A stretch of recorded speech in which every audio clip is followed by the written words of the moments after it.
आज हम लोग आए हैं महान खगोल शास्त्री आर्यभट्ट के भूमि पर। आर्यभट्ट के बारे में कुछ बताएंगे। पाइथागोरस थ्योरम उसके पहले ही दे दिए हैं। और माना जाता है कहीं पे आर्यभट्ट का वो टीला है। यह मैथ का जितना भी फार्मूला इन्होंने डेवलप किया है, उस समय जितने वेस्टर्न के वैज्ञानिक थे उस समय वहाँ तो सभ्यता भी नहीं थी। सभ्यता हम लोग एक लोकेशन दिए कि नहीं, इस रोड का नाम आर्यभट्ट होना चाहिए। आज हम लोग आए हैं महान खगोल शास्त्री आर्यभट्ट के भूमि पर, जिसका नाम है तरेगना। इस जगह का नाम है तरेगना। यहीं पर एक ऊंचा गढ़ है, टीला है, जिस पर महान खगोल शास्त्री आर्यभट्ट इसी स्थान से पूरे खगोल का गणना किए हैं। अभी हमारे साथ हैं विश्वरंजन जी। इसी तरेगना में गुरुकुल स्कूल चलाते हैं, गुरुकुल के नाम से। गुरुकुल ना सर? हाँ। विश्वरंजन जी यहाँ के क्षेत्रीय हैं। आर्यभट्ट के बारे में कुछ बताएंगे। हम लोग जहाँ पे खड़े हैं, माना जाता है कहीं पे आर्यभट्ट का वो टीला है। यह पीछे टीला है जो अतिक्रमण का शिकार। और यहीं रहकर वो तारों की गणना करते थे, इसलिए नाम ही पड़ा तरेगना। और हम लोग सबको पता है कि आर्यभट्ट एक महान खगोल शास्त्री, महान मैथमेटिशियन थे। उन्होंने ही सबसे पहले दुनिया को संदेश दिया कि सूर्य नहीं पृथ्वी घूमते। अच्छा, बगल में गांव है मनीचक। हाँ। बताया जाता है कि मनीचक ही उनका जन्मभूमि है। हाँ, ऐसे अभी तक वास्तविक रिसर्च नहीं हुआ है, चूंकि कर्म भूमि तो इसमें नो डाउट है, कर्म भूमि रहा। लेकिन जन्मभूमि को लेकर चूंकि एक और तरेगना आपका बगल में खगोल में है, खगोल नाम है उसका, तो वहाँ भी एक तरेगना गांव है। और ऐसा इस बगल में एक गांव, लेकिन मूल जगह यही है। इनका कर्म भूमि यही है जहाँ से वो तारे की गणना करते थे। और 2009-10 में 9 में जब बड़ा सूर्य ग्रहण लगा, तो उस समय नासा के साइंटिस्ट भी आए। हाँ। और अमिताभ जी का टीम था, पूरे उनके साथ साइंटिस्ट लोग थे। और इस भूमि का वो लोग सर्वे किए। चूँकि विदेश के ही लोग यहाँ से खानाई में कुछ मिला तो ले गए, तो लोग को आइडिया थी। और संजोग था कि उससे पहली बार मुलाकात हमसे ही हुआ, तो उन्हें लेकर हम मिलाए यहाँ के लोगों से जो जानकार थे। स्वर्गीय सिद्धेश्वरनाथ पांडे बहुत कुछ लिखे थे आर्यभट्ट के बारे में। अच्छा। और जब यहाँ सूर्य ग्रहण लगा दिन में, तो लोग हुआ कि देखेंगे कैसे, तो जो धूप की चश्मा आई वो हमारा ही संस्था, चूँकि यहाँ इंडियन रेड क्रॉस सोसाइटी का प्रभारी भी है, रेड क्रॉस से उस समय 50,000 से ऊपर चश्मा भी सेल के लोग के बीच में 5 चश्मा भेजते थे, हम लोग को देते थे, जो लागत था उसी पे। और यह भूमि जो आप देख रहे हैं, विकास जी ही कुछ मतलब सहयोग से पथ का निर्माण में आर्यभट्ट का एक बोर्ड लगाए। हम लोग तो भूल गए थे कि आर्यभट्ट खोजते खोजते, लेकिन एक पथ के माध्यम से यहाँ पहुँचे। यहाँ पे आर्यभट्ट का उसी रोड बना, तो जब रोड बना था तो वार्ड पार्षद थे, हम लोग सब मिल के जो है हम लोग एक लोकेशन दिए कि नहीं, इस रोड का नाम आर्यभट्ट होना चाहिए। और उसी प्रकार से वहाँ पर कोना पे लगाए हुए हैं। ऐसा नहीं, आज भी यहाँ पे इसको खुदाई होगा तो बहुत सा अवशेष मिलेगा, लेकिन उसके लिए सरकार का ध्यान ही नहीं है।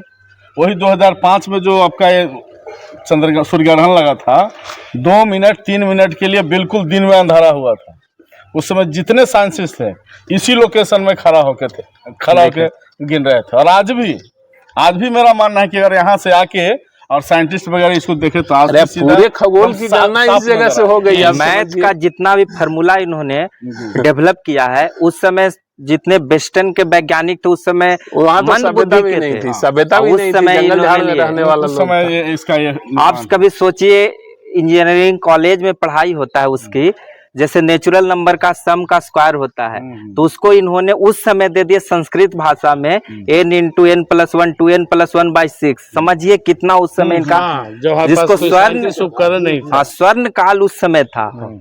कैलकुलेटर से तो बाद में पहले पाइथागोरस थ्योरम उसके पहले ही दे दिए हैं। अगर शून्य का आविष्कार नहीं होता तो क्या होता? आज के समय में गणना, किसी चीज की गणना आसान नहीं थी।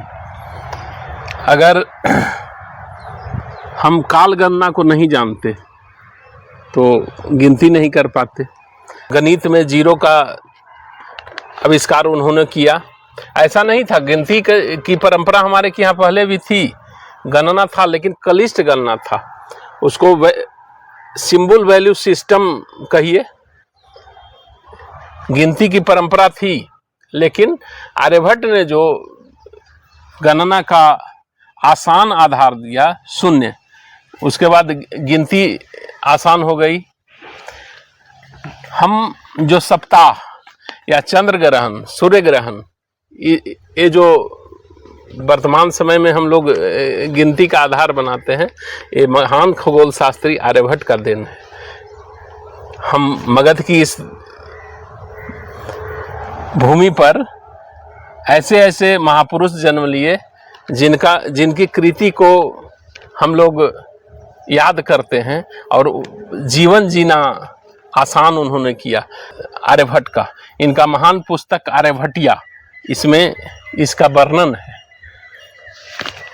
और इन्होंने लिखे हैं, देखिए उनका जो पुस्तक है उसमें लिखे हैं कि जैसे त्रिभुजस्य फल शरीरम समदल कोटि भुजा समवर्गः, माने जिसका मतलब है कि त्रिभुज का जो हम क्षेत्रफल निकालते हैं 1/2 गुने आधार इंटू ऊंचाई जो निकालते हैं, उसको इन्होंने संस्कृत में लिखा है। आप इस बात को समझिए कि इस जगह पे बैठकर उन्होंने उस समय इस बात को बताया कि सूर्य स्थिर है और पृथ्वी उसके परिधि में भी घूमता है और पृथ्वी खुद भी घूमती है, अपने अक्ष पर घूमती है, अपने अक्ष पर भी पृथ्वी घूमती है और सूर्य के चारों तरफ परिक्रमा करती है। उसका उन्होंने बताया है कि 364 दिन 23 घंटा 10 मिनट, ऐसे भी 365 दिन का साल होता है। आज के 1600 साल पहले इस बात को उन्होंने बता दिया। महत्वपूर्ण बात है कि बिहार गजेटियर में जो यहाँ का लोकेशन दिया गया है, तो बगल में सोन नदी बहता था, आज सोन चला गया यहाँ से 25 किलोमीटर पश्चिम, और बगल में गांव सोन कुकरा, और यहाँ का बालू खानी तो सोन का जो बलुई मिट्टी है वही मिट्टी यहाँ भी मिलेगी। वो एक धारा है देवकुंड साइड से आती है, जो पुराना सोन का जो अंडरग्राउंड धारा है उपलब्ध है। तो हम लोग यही मांग भी कर रहे हैं, लोग यहाँ के आम लोग इंतजार कर रहे हैं कि कब सरकार का इस सर्विसेज ध्यान जाए, इसका काया पलट हो और हमारी जो पुरानी प्राचीन विरासत है जिसमें यहाँ के लोग को गर्व है वो फिर से यहाँ दुनिया अगर आगे बढ़ी है तो इसमें इस भूमि का अहम योगदान है। उनके किताब का था, लिपि चुरा कर ले भागा, कुछ जला दिया, तो पुराना है नहीं, और इसी को पढ़ के वो सब साइंटिस्ट बना है। विदेश में इन्हीं का किताब पढ़ के अपना नाम साइंटिस्ट बना के दिया, जबकि हमारा ही रिसर्च रिलेटिव मोशन के बारे में बताए हैं जो आजकल हम लोग पढ़ते हैं, उस समय दे दिए थे, इनका श्लोक में सब है। इससे भी बड़ी बात है कि इस मगध के भूमि पर वो पैदा हुए। पहले ऐसे भी हर जगह लिखा हुआ है कि ये जो पटना है, जिस भूमि पर हम खड़ा हैं, पटना जिला में तारेगना जगह है। पहले पुराना जो इसका नाम है, 5वीं सदी में इसको कुसुमपुर कहा जाता था। और पृथ्वी का जो एरिया इन्होंने निकाला है, पाई आर स्क्वायर, जो पाई का इन्होंने एग्जैक्ट वैल्यू, आप कल्पना कीजिए कि विदेशी हमें वामपंथियों ने जो बात पढ़ाया है वो कितना गलत पढ़ाया है। ये जो विदेशी को पढ़ाता है कि फलाने चीज का खोज इन्होंने किया, हकीकत है कि जिस समय हमारे यहाँ सभ्यता विकसित थी, गुप्त काल के समय की बात है। स्वर्ण युग, भारत का स्वर्ण युग कहा जाता है उसे। गुप्त काल में कितनी विकसित हमारी सभ्यता थी कि उस समय काल गणना बिना कोई संसाधन के किए, जिस समय ये पाश्चात्य के लोग शायद कंदराओं में या जंगली जीवन व्यतीत करते थे, सभ्यता नाम की चीज नहीं थी यूरोपीय इलाके में। उस समय हमारे यहाँ कितना विकसित सभ्यता थी। तो ऐसे ऐसे वैज्ञानिक हुए जिनका अभी नामो निशान नहीं है। मतलब देखिए उनका जो भूमि है वो अतिक्रमण का शिकार है, उस पर घर बन गया है। सरकार नहीं कुछ देख रहा है, सरकार ध्यान नहीं देती है, इसके कारण उनका जो मुख्य भूमि है वो भी अतिक्रमण का शिकार है। पॉलिटिशियन रहते थे इनके लिए फूल माला पूरा सजना, लेकिन वैज्ञानिक थे, खगोल विज्ञान थे। अच्छा, भारत ने पहला जो उपग्रह 13 अप्रैल 1975 को छोड़ा है, आर्यभट्ट के नाम पर।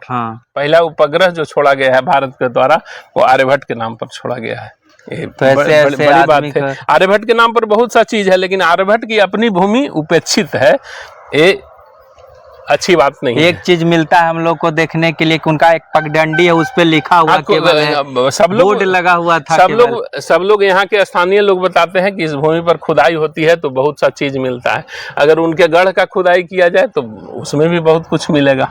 बोले तो हम लोग बहुत धन्यवाद देंगे, आप लोग यहाँ पे आए इसके बारे में पता लगाने के लिए, और सरकार से फिर एक बार मांग करेंगे कि वो इस पर ध्यान दे।